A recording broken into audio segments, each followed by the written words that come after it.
जंगल में बादल गरज रहे थे और जोरों की बारिश हो रही थी। जंगल के सभी पक्षी अपने अपने घरों में डरे हुए बैठे थे। काफी पक्षी तो कई दिनों से भूखे थे क्योंकि जंगल में लगातार बारिशों से उनके घर में राशन अब खत्म हो चुका था। बादल कव्वा और बिजली का भी भूख से सताए हुए कबूतर के घर जाते हैं। वो दरवाजे पर दस्तक देते हैं। चीकू जी, इस समय कौन आया होगा? तुम चिंता नहीं करो, मैं देखता हूँ। फिर तोता दरवाजा खोलता है और कव्वे घर के अंदर आ जाते हैं। तोते यार, अब तो हमसे उड़ा भी नहीं जा रहा था। भूख के कारण पेट में बहुत दर्द हो रहा है।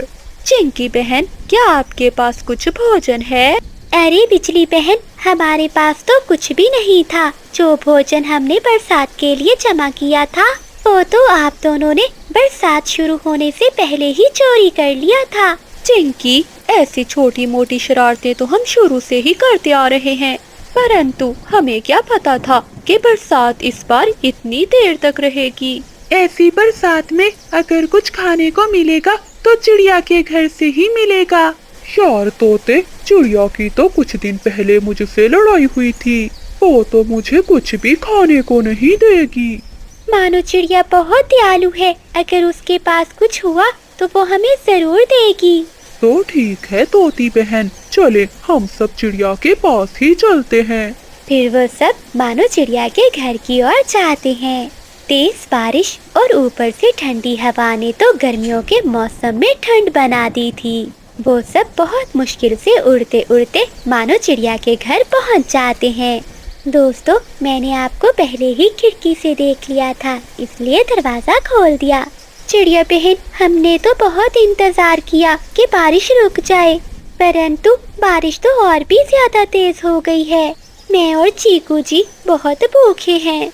और हम भी। चिड़िया बहन, उस दिन जो मेरे पति ने तुमसे लड़ाई की थी, मैं उसके लिए क्षमा मांगती हूँ। मानो बहन, अगर ऐसी बारिश में हमें कुछ खाने को ना मिला तो हम सब भूख से मर जाएंगे। आप सब चिंता ना करो, मैंने बरसात के लिए भोजन जमा कर रखा है। मैं अभी आप सबको भोजन देती हूँ। फिर मानो चिड़िया अपना भोजन वाला संदूक खोलती है, जिसमें उसने ढेर सारा अनाज जमा कर रखा था। वो सब पक्षियों को भोजन देती है। मैं तो सुबह ही चिड़िया के पास आ गया था। मुझे पता था ऐसे मौसम में चिड़िया के पास से ही मिलेगा भोजन। फिर वो सब भोजन खा लेते हैं। बादल जी, अब जाके पेट को कुछ आराम मिला है। मुझे तो लगा था कि मैं भूख से मर ही जाऊंगी। बाहर आसमान पर बादल और भी गहरे हो जाते हैं। वो बड़ा काला बादल खुद पर तो काबू भी नहीं कर पा रहा था। मेरे अंदर बारिश की मात्रा बहुत ज्यादा है। मैं कतरा कतरा नहीं बरस सकता, ऐसे तो मैं फट जाऊंगा। बाबा जी, आप अपने आप पर काबू रखें। अगर आप ऐसे फट गए तो जंगल में सभी पक्षी पानी में डूबकर मर जाएंगे। मेरे पास समय बहुत थोड़ा है, मैं और नहीं रुक सकता। बेटे, तुम जल्दी से जाओ और जंगल के पक्षियों को बता दो ताकि वो सब किसी सुरक्षित जगह पर चले जाएं। बाबा, मैं अभी जाता हूँ। फिर वो छोटा बादल नीचे जंगल में आता है, परंतु उसे तो जंगल में कोई पक्षी भी दिखाई नहीं देता। ये सब पक्षी कहाँ चले गए? अगर मेरे पिताजी फट गए फिर तो सभी पक्षी मारे जाएंगे। जंगल में बहुत पानी आ जाएगा। ऐसा कहते हुए बादल आवाज देता है, कोई है, कोई है, मेरी आवाज सुनो। जंगल के पक्षियों, आप सब कहाँ हो? दोस्तों, मुझे किसी के बुलाने की आवाज आ रही है। ये कौन हो सकता है जो ऐसी बारिश में हमें बुला रहा है? चिड़िया बहन, हमें जाकर देखना होगा, शायद कोई मुसीबत में हो। चिड़िया बहन, कबूतर ठीक कह रहा है, तुम जाओ कबूतर के साथ। जंगल में बारिश बहुत तेज थी। वो दोनों बाहर आते हैं। बादल उन दोनों को देखकर उनके पास जाता है। बादल जी, सब ठीक तो है ना? हम सब पक्षी तो बारिश से डरकर चिड़िया के घर में छुपे बैठे थे। मेरे काले बादल पिताजी, जो बादलों में से सबसे बड़े हैं, वो फटने वाले हैं। मैं आप सबको बताने आया हूँ कि आप सब पक्षी किसी सुरक्षित जगह पर चले जाएं। अरे ये तो बहुत बुरी खबर है, लेकिन बादल कैसे फटते हैं? मेरे पापा ने पानी अपनी प्यास से कुछ ज्यादा ही पी लिया था और अब वो पानी का बोझ उठा नहीं पा रहे क्योंकि उन पर हवाओं का दबाव बढ़ रहा है, जिस कारण वो फट जाएंगे। तो क्या बादल हम पहाड़ों पर चले जाएं? छोटे बादल, क्या पहाड़ों पर तो नहीं आएगा पानी? बादल फटने से जोरदार धमाका होगा और बारिश की बूंदें गिरने की बजाय एकदम ढेर सारा पानी नीचे आएगा। ये अच्छा ही है कि तुम सब पहाड़ों पर चले जाओ। फिर वो छोटा बादल आसमानों में चला जाता है और चिड़िया और कबूतर वापस अपने घर लौट आते हैं। चिड़िया बहन, कौन था? क्या कोई मुसाफिर था या फिर कोई मुश्किल में था? दोस्तों, मुश्किल में कोई और नहीं बल्कि हम सब मुश्किल में फंस गए हैं। दोस्तों, हम सबको यहाँ से जाना होगा। चिड़िया बहन, तुम हम सबको ऐसे डरा क्यों रही हो? आखिर हुआ क्या है? हमें क्यों और कहाँ जाना होगा? दोस्तों, एक बड़ा बादल फटने वाला है। छोटा बादल हमें बताने आया था ताकि हम सब किसी सुरक्षित जगह पर चले जाएं। बहुत सारा पानी एक साथ जमीन पर गिरने वाला है। ये बात सुनकर सभी पक्षी बहुत डर जाते हैं। अच्छा चिड़िया बहन, तो हम सब अब कहाँ जाएंगे? हम सबको पहाड़ों पर जाना होगा। लेकिन पक्षियों, वहाँ जाकर हम क्या खाएंगे? दोस्तों, हम सब ये मेरा भोजन ले जाते हैं। फिर वो सब ऐसा ही करते हैं। चिड़िया अपने भोजन का संदूक लेकर सभी पक्षियों के साथ वहाँ से उड़ जाती है। मुझसे और बर्दाश्त नहीं हो पा रहा। ऐसा कहते हुए वो बड़ा बादल जोर से फट जाता है और बहुत सारा पानी एक साथ जमीन पर गिरता है। पानी तो इतना ज्यादा था कि हर तरफ पानी ही पानी हो जाता है। सभी पक्षी भी पहाड़ों पर पहुंच जाते हैं। ये आवाज कैसी थी? बहुत जोर का धमाका हुआ है। दोस्तों, मुझे लगता है कि वो काला बादल फट गया है। चिड़िया बहन, अगर छोटा बादल हमें ना बताता तो हम सब तो वहीं मर जाते। अब ना जाने ये बारिश कब रुकेगी। अगर ऐसे ही बारिश में भीगते रहे तो हम यहाँ भी मर जाएंगे। तभी कबूतर की नजर सामने एक गुफा पर जाती है। दोस्तों, वो देखो, वहाँ गुफा है। चलो हम सब वहीं चलते हैं। फिर वो सभी दोस्त उस गुफा के अंदर चले जाते हैं। दोस्तों, हर दुख के बाद सुख होता है और हर गम के बाद खुशी। इस बारिश के बाद जंगल में बहार आएगी। दोस्तों, हालात कैसे भी हो और मुश्किल कैसी भी हो, अगर हम सब मिलकर उन हालात का मुकाबला करें तो हम जीत सकते हैं। फिर वो सभी पक्षी खुशी खुशी बारिश के दिन वहीं गुजारते हैं। मानो चिड़िया के पास एक गुलाब जामुन था। वो अपना गुलाब जामुन लेकर घर लौट रही थी कि रास्ते में उसे बादल कौवा मिल जाता है। चिड़िया, चलो एक खेल खेलते हैं। बादल भैया, मेरी बेटी भूखी है, मेरे पास खेलने का समय नहीं है, मुझे घर लौटकर जाना है। देखते हैं पीपल के पेड़ को पहले कौन पंख लगाता है।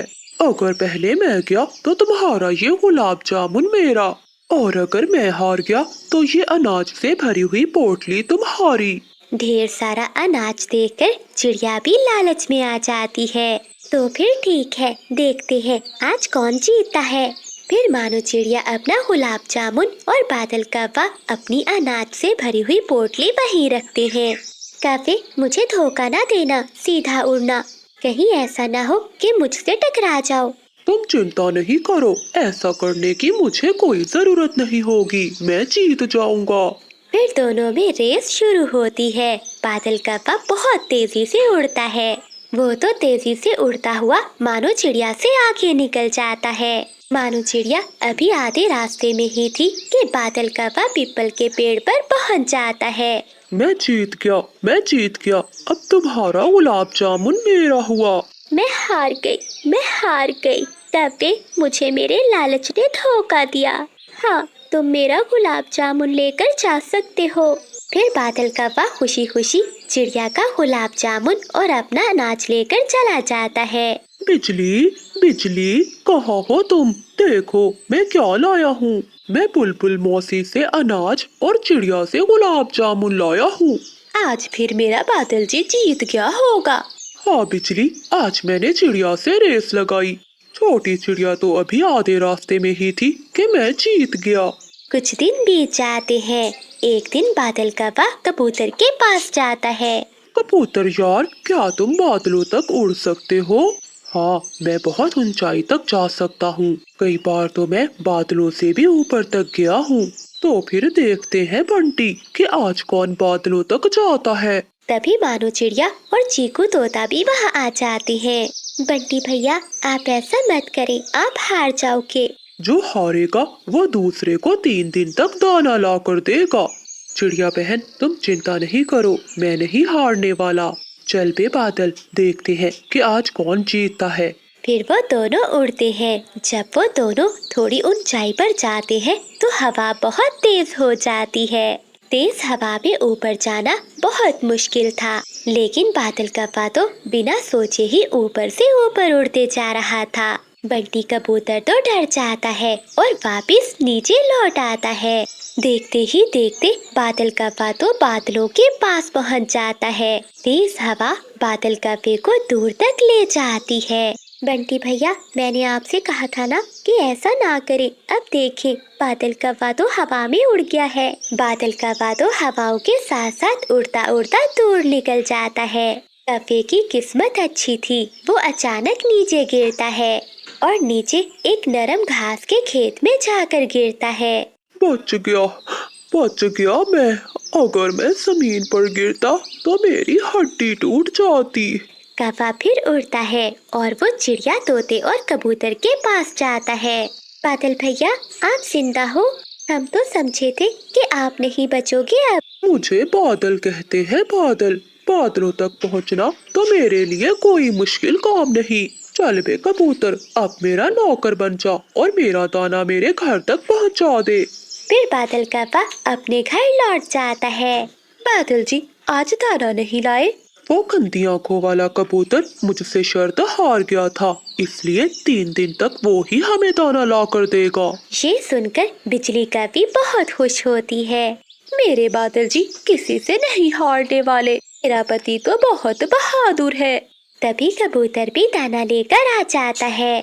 गंदी आंखों वाले, मेरे पति से मुकाबला करना कोई बच्चों का खेल नहीं है। जरा देखो तो मेरे बादल जी के पंख कितने बड़े बड़े हैं। मेरे पति से कोई भी नहीं जीत सकता। बिजली, अगर हवा तेज न होती तो मैं ही जीतने वाला था। बादल की तो किस्मत अच्छी थी जो घास पर गिरा।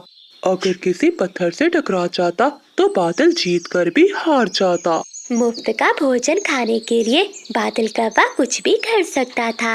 एक दिन मानो चिड़िया और चीकू तोता बैठे हुए थे कि बादल कौवा वहाँ जाता है। बादल कौवे, कोई है इस जंगल में जो उस बड़े नारियल के पेड़ से छलांग लगा सके? मैं ऐसा कर सकता हूँ। तो फिर देखते हैं, आज तो मैं ही जीतूंगा। तोते भैया, वो पेड़ बहुत ऊंचा है, किसी के चोट भी लग सकती है। आप रुक जाएं, आप ऐसा काम ना करें। नहीं चिड़िया बहन, आज तो बादल कौवा हारेगा, जरूर हारेगा। तो फिर आजा मोटी चोंच वाले, देखते हैं। फिर वो दोनों नारियल के ऊंचे पेड़ पर जाकर बैठ जाते हैं। चीकू तोता जब नीचे देखता है तो वो डर जाता है। वो रुक जाता है, लेकिन बादल कौवा बिना कुछ सोचे ही ऊपर से छलांग लगा देता है।